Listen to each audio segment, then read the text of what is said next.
In this video, we're going to be talking about different types of biomolecules.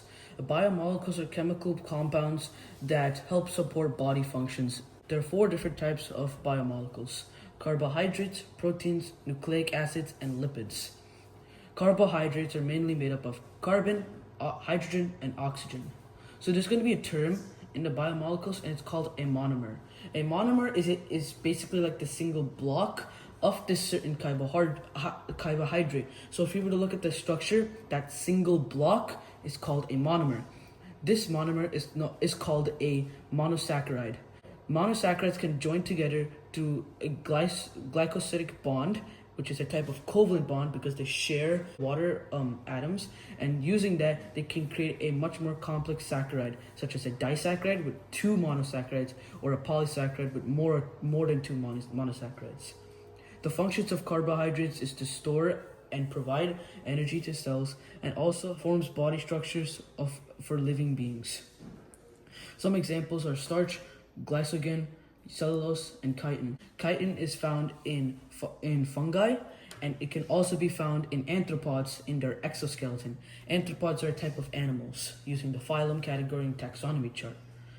Next, we have cellulose. Cellulose is found in the plant cell wall, and that cellulose helps protect the plants against other kinds of elements or bacteria. Then we have glycogen, which is found in animal cell membranes. So we have glycogen, and there's starch, which is also found in plants, and starch helps conserve a lot of that energy. Some simple carbohydrates are glucose and fructose. Glucose is what plants produce, and complex carbohydrates, which is starch, glycogen, cellulose, and chitin, which I just explained over here. Next, we're going to be moving on to proteins. Proteins are made up of carbon, hydrogen, oxygen, nitrogen, and sulfur.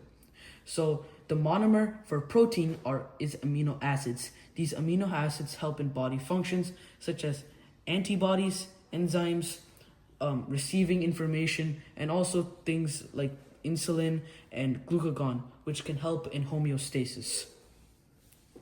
Proteins make up muscle. They help speed chemical reactions like enzymes, and are able to carry messages such as receptors. So some examples, like I just said, are enzymes and antibodies. Next, we have nucleic acids. Nucleic acids are made up of carbon, hydrogen, oxygen, nitrogen, and phosphorus. The monomer for nucleic acids are nucleotides. The nucleotides, when we look at the structure of it has phosphate, sugar, and a nitrogenous base. The nitrogenous base differs between DNA and RNA. So DNA has adenine, thymine, cytosine, and guanine, while RNA has adenine, uracil, cytosine, and guanine. The nucleic acid is where, since the nucleic acid has the genetic information, it sends instructions which the proteins carry to the carbohydrates. And also, it sends the genetic information to other kinds of cells, and also through the process of mitosis, it's able to pass those instructions to different cells. So, like I said, DNA and RNA are the ones mainly found in nucleic acids.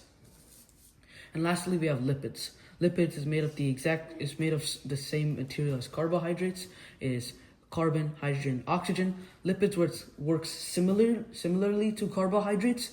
They help conserve energy. However, lipids are mainly found in oils and more fatty substances compared to carbohydrates.